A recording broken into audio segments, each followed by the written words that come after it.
चलिए, इससे के पहले के हम वीडियो में आवेश की उत्पत्ति के बारे में हम बता चुके थे। जो भी अगर नहीं देखे हैं, अगर आप जानते हैं तो ठीक है, अगर नहीं जानते हैं तो आवेश की उत्पत्ति के बारे में पहले की वीडियो में बता चुके हैं, कैसे क्या क्या होता है और कौन सा चैप्टर हम लोग पढ़ रहे हैं। जो क्लास 12 का जो पहला जो चैप्टर होता है इलेक्ट्रोस्टैटिक, और उस इलेक्ट्रोस्टैटिक्स में जो है इलेक्ट्रिक चार्ज और फील्ड का जो चैप्टर है, तो वहां से हम आगे बढ़ते हुए आज हम लोग पढ़ेंगे आवेश के प्रकार यानी टाइप्स ऑफ चार्ज। इस बात को कल बता दिए थे कि आवेश की उत्पत्ति कैसे होती है, इस बात को हम पूरे डिटेल में बहुत समझा चुके हैं। यहां पर जो आज की इस वीडियो में जो पढ़ेंगे आवेश का जो प्रकार है, कितना प्रकार का, 4 प्रकार है। इस चैप्टर में हम लोग आज के वीडियो में यही पढ़ेंगे हम। तो सबसे पहला बात आपको समझना ये चीज जरूरी होगा, अगर हिंदी में बोलते हैं आवेश और इंग्लिश में बोला जाता है चार्ज। क्लियर हो गया? अगर इंग्लिश में बोलेंगे तो चार्ज और हिंदी में कहेंगे तो आवेश। इस बात को आपको क्लियर हो गया होगा। तो यहां पर जो है आवेश को पढ़ेंगे, कितना प्रकार का पढ़ेंगे हम? 4 प्रकार के पढ़ेंगे। कितना? 4 टाइप्स ऑफ चार्ज। मतलब आवेश पढ़ेंगे कितना प्रकार का? हम 4 प्रकार का पढ़ेंगे। तो कौन कौन हो जाएगा? पहला जो हो जाएगा घर्षण के द्वारा आवेश, प्रेरण के द्वारा आवेश, चालन के द्वारा आवेश और ध्रुवीकरण। इसके बाद इंग्लिश में जो कहेंगे आप देख सकते हैं कि पहला क्या हो गया? बाय फ्रिक्शन, मतलब घर्षण के द्वारा। दूसरा जो है बाय इंडक्शन, प्रेरण द्वारा। तीसरा जो है बाय कंडक्शन, चालन के द्वारा। चौथा जो है बाय पोलराइजेशन, मतलब ध्रुवीकरण के द्वारा। तो इस बात को पता चल गया कि आवेश कितना प्रकार? 4 प्रकार। कौन कौन? चालन, प्रेरण और इसके बाद घर्षण और ध्रुवीकरण। 4 प्रकार आपको याद हो गया। अब इसके बाद हम आगे बढ़ते हैं। आपको क्या करना? अंत तक बने हुए रहना है। तो आपको हम सारा चीज याद करवाते हुए जाएंगे, तो आपको टेंशन लेने की जरूरत नहीं है। तो यहाँ पर पहला जो पढ़ते हैं घर्षण के द्वारा आवेश की उत्पत्ति कैसे होती है। तो आप एक चीज समझिए, पहले सबसे बात समझिए कि घर्षण, तो घर्षण कैसे उत्पन्न होता है। तो कहता है घर्षण जब एक वस्तुएं जो दूसरे वस्तु से रगड़ खाती है। क्या बोले? जब एक वस्तु दूसरे वस्तु से रगड़ खाते हैं तो क्या घर्षण की उत्पत्ति हो जाती है। जैसे आप देखे होंगे कोई भी चीज अगर दो चीज अगर रगड़ते हैं, जैसे मान लिया जाए कि हाथ को अगर दोनों रगड़ते हैं तो दोनों के बीच क्या आ जाता है? घर्षण हो जाता है। तो आप देखेंगे हाथ में जब घर्षण जब होता है तो आप देखेंगे हाथ भी गर्म हो जाता है, तो उसको बोलते हैं घर्षण के द्वारा। आप बेसिक क्लास में पढ़े होंगे घर्षण से लाभ भी होता है, घर्षण से हानि भी होता है। तो यहाँ लाभ और हानि बताने नहीं आए हैं, लेकिन यहाँ पर घर्षण के द्वारा बेसिक बात बता देते हैं। घर्षण कैसे उत्पन्न होता है? जब एक वस्तु दूसरे वस्तु से रगड़ खाती है, जब एक वस्तु तो दूसरे वस्तु से रगड़ खाती है तो आवेश की उत्पत्ति होगी। पहला बात क्या हो? एक वस्तु दूसरे वस्तु से रगड़ हुआ, जैसे मान लिया जाए कि पेन है, एक दूसरे से रगड़ दिए, तो क्या हुआ? जब इस दोनों के बीच, दोनों सपोज क्या हो गया? इसके बीच में रगड़ाव हो गया। क्या हो गया? रगड़ाव, जिस कारण से क्या होता है? यहाँ पे आवेश की उत्पत्ति होगा। तो अब यही कहता है पहला जो है प्रकार जो है बाय फ्रिक्शन, मतलब घर्षण के द्वारा। चलिए अब ये बात को समझते हैं। कहता है वह आवेश जो घर्षण के द्वारा आवेश उत्पन्न होता है उसे घर्षण आवेश कहा जाता है। क्या बोले? वह आवेश जो घर्षण के द्वारा आवेश उत्पन्न होता है उसे घर्षण आवेश कहा जाता है। जैसे आप एग्जांपल के तौर पे बात कर सकते हैं, एक कांच के छड़ को रेशम के कपड़ा से अगर रगड़ा जाता है, क्या बोले? तो एक कांच के छड़ को रेशम के कपड़े से रगड़ा जाता है तो कांच के छड़ पर धन आवेश और रेशम के कपड़े पर ऋण आवेश आ जाता है। जैसे अगर बात बोलते हैं कांच का एक छड़ ले लेते हैं, जैसे अगर बात बोलते हैं ये क्या ले लेते हैं, ये जो क्या है, ये जो है कांच का छड़ है। ये क्या है? कांच का छड़ है। अब क्या लेते हैं? यहाँ ये ले लेते हैं, एक रेशम का कपड़ा ले लेते हैं। ये क्या है? रेशम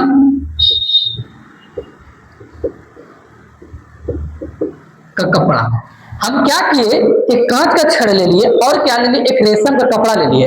अब दोनों के बीच क्या क्या स्पर्श करवा दिए, रगड़ दिए। जब रगड़े तो हम देखे तो क्या हो गया? कांच के छड़ पर क्या आ जाता है? पॉजिटिव चार्ज आ जाता है।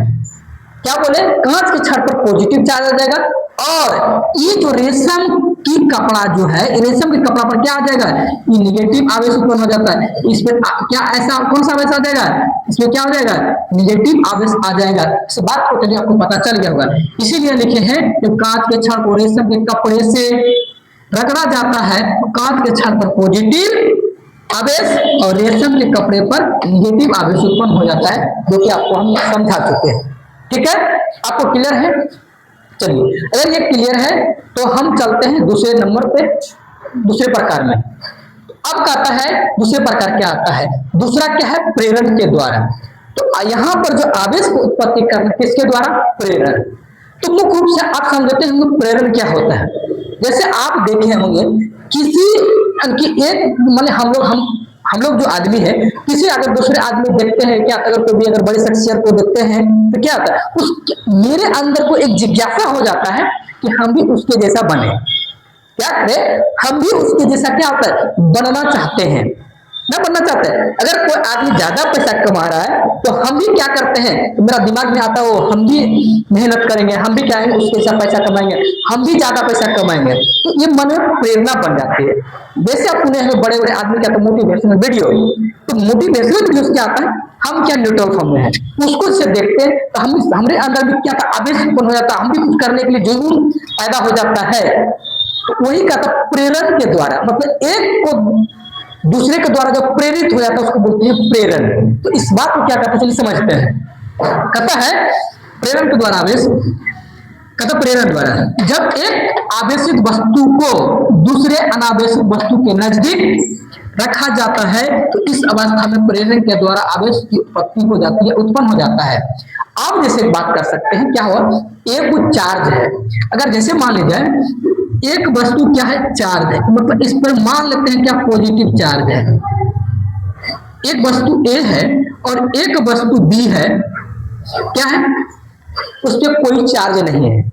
अब क्या करते हैं, वस्तु ए जो है जो बी जो है एक दूसरे के क्या करते हैं, करीब ला देते हैं।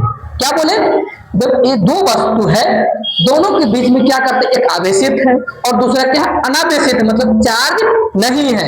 ये है आवेशित और ये क्या है, अनावेशित, मतलब चार्ज नहीं है। तो अगर चार्ज नहीं है मतलब एक दूसरे के अगर नजदीक लाएंगे तो ये क्या हो जाएगा, इसके द्वारा ये भी चार्ज हो जाएगा। तो ये क्या हो जाएगा, तो ये क्या हो जाएगा, तो इसके द्वारा अगर क्या होगा, अगले स्टेप में क्या हो जाएगा, तो क्या ये भी चार्ज हो जाएगा, ये भी चार्ज हो जाएगा और बी भी क्या हो जाएगा, चार्ज हो जाएगा। मतलब ए पार्टिकल और बी पार्टिकल भी क्या हो जाएगा, आपस में क्या हो जाएगा, चार्ज हो जाएगा। मतलब वह एक के द्वारा अगर दूसरा अगर चार्ज हो रहा है बिना कांटेक्ट के, नॉन कांटेक्ट है, संपर्क खाली टच में नहीं है कि बिना मतलब लगभग में इर्द गिर्द में रखा हुआ है, तो एक के द्वारा अगर दूसरा अगर चार्ज हो जाता है तो इसको बोलते हैं प्रेरण द्वारा आवेश। ठीक है, क्लियर ये बात को हो गया है। इसमें क्या था, रगड़ाव के द्वारा, यहाँ क्या था, प्रेरण के द्वारा। दो बात क्लियर हो गया। अब तीसरा जो प्रकार है मेरा है चालन के द्वारा। कहता है चालन के द्वारा, अब कहता है चालन, अब कहता है कि चालन में क्या होता है। जैसे मान लीजिए अब देखिए अगर घर में देखेंगे ड्राम, तो एक ड्राम में अधिक पानी है और एक ड्राम में कम पानी है। जब अधिक वाला और कम वाला के अगर संपर्क में रख देते हैं तो अधिक से क्या होता है, कम वाला जिसमें है पानी उसमें क्या होता है, वो आने लगता है। क्या बोले, अधिक वाला से क्या होगा, कम वाला में क्या होता है, वो आने लगता है। वो तब तक आता है जब तक दोनों आपस में क्या होता है, बराबर ना हो जाए। ठीक उसी प्रकार में चालन कहता है, ये आवेश कहता है। तो इस बात को हम पढ़ते हैं, आज आपको समझ में आएगा। कहता है जब दो आवेश चालों को एक दूसरे के संपर्क में रखा जाता है तब इस अवस्था में उच्च से निम्न संरचना की ओर आवेश गमन करने लगता है। तो अगर गमन करने लगता है तब उसे कहते हैं चालन के द्वारा आवेश कहते हैं। चलिए इस बात को हम समझते हैं, आगे बढ़ते हैं। आपको देख लिया हमने मीठा पे कई जगह कम मिल रहा है। अब देखिए, तो यहां पर जैसे मान लीजिए एक वस्तु है, इस पे बहुत सारा आवेश है। इस पे एक वस्तु है जो क्या है, बहुत सारा इस पे आवेश है। और एक वस्तु ऐसा भी है जो कि क्या है, वो थोड़ा बड़ा आवेश है। अब क्या कर देते हैं, एक वस्तु ए है, मान लेते ए मान लो और इसको मान लो बी। अब क्या है, एक दूसरे हम क्या करते हैं, अब टच करते हैं, दोनों अलग अलग हैं। अब क्या करते हैं, इसको सटा देते हैं। तो अब क्या कर देंगे, जैसे हम संपर्क में करेंगे तो ये वाला आवेश क्या हो जाएगा, तो ये वाला आवेश क्या होगा, उस पे चल जाएगा, किस पे, बी वाली वस्तु पे। तो इस पर भी क्या होगा, तो इस पर भी क्या होगा, तो इस पर भी क्या होगा, तो सेम आवेश उत्पन्न हो जाएगा। तो इस पर भी क्या होगा, सेम आवेश उत्पन्न हो जाएगा। क्या हो जाएगा, इस पर भी जो क्या होगा, ए और बी पर जो आवेश क्या हो जाएगा, दोनों पर आवेश क्या हो जाएगा, बराबर हो जाएगा। तो क्या बोले, जैसे पानी में क्या था, एक मैक्सिमम वाला एक मिनिमम वाला लिए थे। जब मैं दोनों को आपस में नीचे के पाइप के द्वारा अगर जोड़ देते हैं तो जिसमें ज्यादा पानी था, कम पानी का और अन्य लगता है। ठीक उसी प्रकार यहाँ पर एक में अधिक आवेश है और एक में क्या है, कम आवेश है। एक में अधिक और एक में कम। तो अगर अधिक प्लस क्या होगा, कम वाला की और आने लगे, तब तक आएगा जब तक दोनों आपस में बराबर न हो जाए। तो अगर ऐसे अगर कंडीशन में आवेश अगर आना जाना होता है तो उस कंडीशन को बोलते हैं चालन के द्वारा। इसके बाद जो हम तीसरा जो क्लियर हो गया, आपको समझ में आ गया होगा। आपको ध्यानपूर्वक खाली देखते हैं, हम सारा चीज याद करवाते जाएंगे। इसके बाद चौथा जो कहता है, इंग्लिश में बोलेंगे तो पोलराइजेशन, हिंदी में बोलेंगे तो ध्रुवीकरण। अब कहता है, जैसे देखते हैं, कहता जब दो वस्तुएं एक दूसरे के करीब रखा जाता है तो उसकी सतह पर विपरीत प्रकृति का आवेश आ जाता है। चलिए इस बात को पहले समझते हैं, विपरीत प्रकृति क्या होता है। जैसे अगर मान लेते हैं, जैसे मान लिया जाए एक झुंड है, एक झुंड में क्या है, मेल भी है और फीमेल भी है, मतलब लड़का भी है और लड़की भी है। एक झुंड है कि लड़का भी है और लड़की भी है। अब हम कहें कि अब क्या करना है कि अपने अपने मेल और फीमेल आपको सेपरेट हो जाना, अलग अलग हो जाना है। तो ये क्या होगा कि मेल जितना तो एक साइड हो जाएगा, फीमेल जितना है वो क्या हो जाएगा, एक साइड हो जाएगा। पहले क्या था, मिला जुला था, अब क्या हुआ, सेपरेट हो गया। चलो इस बात को क्या पर क्लियर कर देते हैं। वही कहता है, तो दो वस्तु एक दूसरे के करीब रखा जाता है तो उसकी सतह पर विपरीत प्रकृति का आवेश आ जाता है। चलिए इस बात को हम क्लियर करते हैं, आगे बढ़ते हैं। जैसे यहाँ पर बात करते हैं, दो सतह है। अब देखो यहाँ पे इसमें क्या है, मान लेते हैं इसमें क्या माइनस है, इधर क्या है, इधर क्या है, प्लस है। तो ये जो सतह वाला होगा, मान लेते हैं पार्टिकल ए है और वस्तु बी है, तो यहाँ पर क्या होगा, जब अलग होगा तो यहाँ पर होगा एक साइड माइनस और इस साइड क्या होगा, प्लस हो जाएगा। तो क्या हुआ, तो ये निगेटिव पॉजिटिव से अट्रैक्शन करना, हम कल बताए थे समान ध्रुव विकर्षण। जैसे बात बोलते पॉजिटिव रहेगा तो विकर्षण का काम करेगा, निगेटिव रहेगा तो विकर्षण का काम करेगा। लेकिन एक पॉजिटिव एक नेगेटिव रहेगा तो आकर्षण, इसीलिए बोल देते हैं हम असमान आकर्षण, एक समान विकर्षण। ठीक है, इस बात को देखिए। तो यहाँ पर क्या होगा, दोनों वस्तु एक पॉजिटिव निगेटिव के इर्द गिर्द में सटेगा और इधर क्या होगा, दोनों आपस में दूर हो जाएगा। क्लियर। अगर इसके द्वारा अगर आवेश की उत्पत्ति होता है तो इस कंडीशन को बोलते हैं क्या, ध्रुवीकरण आवेश। क्लियर, यहाँ तक हो गया।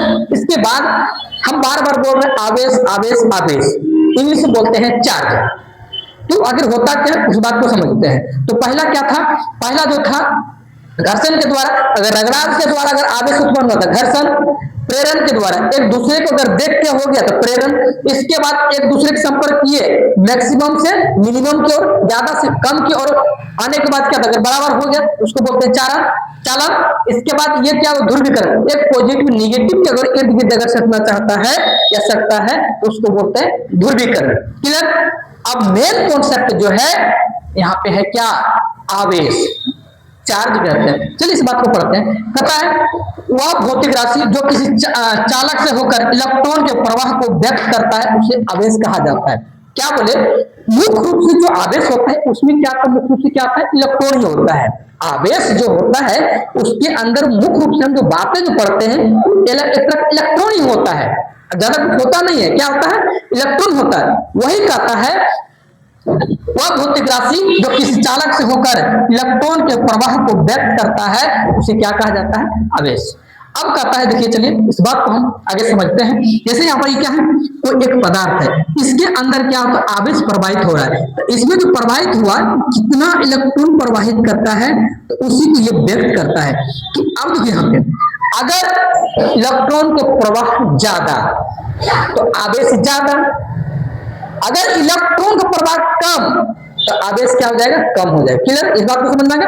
अगर इलेक्ट्रॉन का प्रवाह ज्यादा तो आवेश ज्यादा, अगर इलेक्ट्रॉन का प्रवाह अगर कम तो आवेश कम होता है। तो वही कहता है, तो यहाँ पर क्या जो पदार्थ है, इलेक्ट्रॉन के प्रवाह ई जो है, ई क्या है, एक इलेक्ट्रॉन है। ये सब सारा जो देख रहे हैं ये सब क्या है, इलेक्ट्रॉन। इसीलिए कहता है, तो यहाँ एक फॉर्मूला याद रखना, चार्ज बराबर number of electron Guna electric charge, मतलब कितना इलेक्ट्रॉन है, इसके बाद इलेक्ट्रिक चार्ज कितना आवेश है। इसका फॉर्मूला तक इस बात को हम कल भी बता देते हैं, आवेश को हम क्यू से इंडिकेट करते हैं, तो इसीलिए आवेश को लिखे हैं क्यू और नंबर ऑफ इलेक्ट्रॉन, इसके बाद क्या, उसको एन। कोई भी चीज अगर संख्या को व्यक्त करता है तो उसको बोलते हैं एन, और इलेक्ट्रिक चार्ज मतलब आवेश, आवेश मतलब किसका, इलेक्ट्रॉन वाला। तो फार्मूला हो गया क्यू बराबर एन इंटू ई। फार्मूला क्या हो गया, क्यू बराबर एन इंटू ई। इस बात को पता होगा ई बराबर इलेक्ट्रॉन होता है, ठीक है, क्लियर बात को, ई बराबर क्या होता है, इलेक्ट्रॉन होता है। तो इस बात को पता होगा कि एक इलेक्ट्रॉन पर कितना कूलम, इस बात को आपको क्लियर होगा। आवेश का मात्रा क्या आता है, कूलम, आवेश का मात्रा क्या आता है, कूलम। तो यहाँ क्या होगा, एक इलेक्ट्रॉन चार्ज बराबर तो 1.6 गुना 10 को पावर 19 कूलम, कितना होगा 1.6 गुना 10 को पावर माइनस 19 कूलम। तो क्या लिखे 1.6 गुना 10 को पावर माइनस 19 कूलम। तो यहाँ इलेक्ट्रॉन की कितना मान होगा 1.6 गुना 10 को पावर माइनस 19 कूलम। ये फार्मूला को याद रखना, Q बराबर N इंटू ए। इस पे न्यूमेरिकल भी बनता है, इस बात को याद रखना है। चलिए हम अगर इस बात को अगर होता है दूसरे शब्दों में कैसे समझेंगे, इस बात को भी क्लियर किए हैं। तो कहता है आवेश है, कहता है किसी चालक से होकर प्रति सेकंड प्रवाहित धारा को आवेश कहा जाता है। मतलब कि कोई अगर कंडक्टर है या कोई चालक है, तो यहाँ पर कोई क्या सेल है, यहाँ पर कोई क्या है, एक बैटरी लगा हुआ है। तो बैटरी से क्या होगा, क्या होता है, यहाँ पर क्या हो जाएगा, यहाँ होगा पॉजिटिव, यहाँ क्या होगा, एक साइड क्या होगा नेगेटिव। तो यहाँ से क्या होगा, इलेक्ट्रॉन मतलब जाना स्टार्ट किया। इलेक्ट्रॉन जाने के बाद यहाँ आर क्या था, एक रेसिस्टेंस। आर मतलब क्या था, प्रतिरोध। जो धारा का विरोध करता है उसको प्रतिरोध कहा जाता है। तो यहाँ प्रवेश किया, इसके बाद यहाँ तक क्या होगा, एक बल्ब जल देगा। यहाँ क्या हो जाएगा, बल्ब जलेगा। तो यहाँ पर क्या करता है कि अगर हम जस्ट बताए कि अगर धारा ज्यादा तो आवेश का मान ज्यादा, मतलब इलेक्ट्रॉन का मान ज्यादा। तो वहीं पर लिखा हुआ है, देखिए यहाँ पे चार्ज बराबर करंट गुना टाइम, करंट गुना टाइम लिखा हुआ है। तो मतलब आप चार्ज को इंग्लिश में हिंदी में क्या कहेंगे, आवेश। धारा को करंट को बोलेंगे हिंदी में धारा, और समय को टाइम को समय कहते हैं। अगर हिंदी में अगर फॉर्मूला बोलेंगे तो आवेश बराबर धारा गुना समय। आवेश को जस्ट बोले थे क्या इंडिकेट करना है, Q से, और धारा को I से, और समय को T से। तो फॉर्मूला हो गया Q बराबर I गुना T। तो यहाँ पर दो फॉर्मूला हो गया, एक फॉर्मूला था Q बराबर N इंटू E, जब संख्या में व्यक्त करेगा ए, तब अगर वो इलेक्ट्रॉन धारा के फॉर्म में है, अगर धारा के रूप में अगर व्यक्त कर रहा है, तो ये फॉर्मूला हो जाएगा Q बराबर I T। क्लियर। तो यहाँ पर एक बात, लॉजिक वाला बात बोलते हैं, जो हम बार बार जो बोल रहे थे, अगर यहाँ पर अगर समय 1 सेकंड ले लेते हैं, अगर यहाँ पर अगर समय 1 सेकंड लेते हैं, तो फॉर्मूला आता है Q बराबर I गुना 1। तो मतलब हो गया Q बराबर I। तो यहाँ पर जो फॉर्मूला हो गया Q बराबर I। यही बात को हम बार बार बोल रहे थे, जितना धारा उतना आवेश, जितना धारा उतना आवेश। ये बात क्लियर हो गया। इसके बाद अगला जो सन्नी वीडियो चल रहा है, वीडियो चल रहा है, चल रहा है। चलो आगे हम बढ़ते हैं। अगला जो भी सबसे इंपॉर्टेंट क्वेश्चन है, आवेश का क्वांटीकृत। ये बहुत बार मतलब क्वेश्चन आया है बोर्ड के एग्जाम में। कहता आवेश को क्वांटीकृत क्या कहता है, इस बात को आपको समझना है। कहता है किसी वस्तु में आवेश का गुणांक अपवर्त, किसी वस्तु में आवेश प्लस माइनस ई का गुणांक अपवर्त होता है, जहां ए मूलभूत आवेश है। इस आवेश का क्वांटीकृत का सिद्धांत कहते हैं। तो इस बात को आपको समझना है, कोई भी अगर वस्तु है तो उसमें दो प्रकार के चार्ज होती है।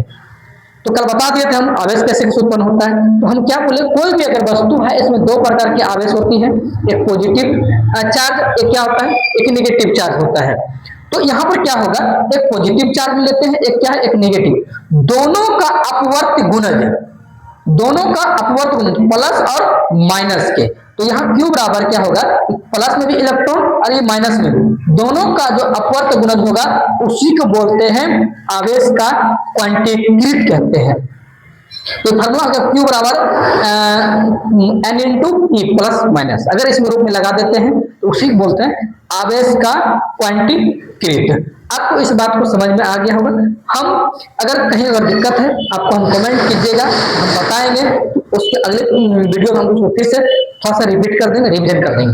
थोड़ा सा भी अगर कहीं कंफ्यूजन अगर होता है आपको, तो आप अगर कोई टर्म में अगर दिक्कत हो गया, अगर समझ में नहीं आया, तो आप इस चीज को बताइए कमेंट करके, और हम आगे उस चीज को फिर से रिवीजन करके एकदम अच्छे से आपको हम करवा देंगे।